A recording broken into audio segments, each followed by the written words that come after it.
kes Yusof Router dirayu semula. Ini paling bangangnya lah. Dadah 2 tan. Kan saudara, banyak yang tersebar baru ni kan. Dadah 2 tan. 4 orang kena dakwa. Dakwa pula, selesai pendakwaan, mahkamah cakap prima facie ada kes. Pergi pula pembelaan. Pembelaan memutuskan salah. Pendakwaan ada kes, pembelaan putus salah. Kes tersebut saudara, pembelaan pula akhirnya menyatakan bebas. 2 tan dadah, 2 tan dadah. AG rayu, AG tak rayu. Kerana tu saya kata pejabat peguam negara ni anjing lah kan? AG tak rayu. Tetapi kes Yusof Router tiba-tiba AG rayu. Walaupun di peringkat pendakwaan AG, peguam negara, DPP fail to establish that case. Gagal kan? Terus pergi rayu.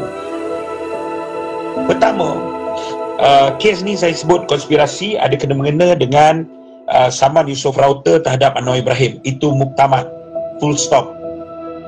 Daripada isu tak ada cap jari, daripada isu lubang kunci, daripada isu pukul 4 pagi panggilan didapat pejabat polis. Bukan 999 tau, dia terus telefon pejabat polis tu. Pukul berapa? 4 lebih, kat pukul 5 pagi. Terus buat mesyuarat, terus bentuk, terus namakan Op Laras. Siap semua.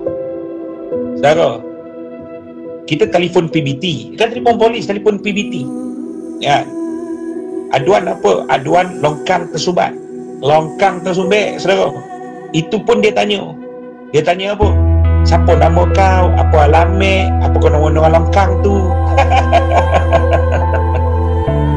Longkang tersumbat pun tanya. Ini buat aduan. Tak tahu latar belakang orang yang mengadu. Terus panggil pasukan, bentuk nama pula, ada nama Op Laras, pergi pula Serbu buat mesyuarat tengah-tengah subuh. Karut benar tu baik, karut benar tu kan. Jadi kes Yusof Router sama Anwar ni, kes cubaan rogol, cubaan liwat, jilat tengkuk, ramas-meramas ni, itu paling Anwar takut. Sampai dia minta imuniti. Dia boleh dapat imuniti, dia tak boleh dapat imuniti.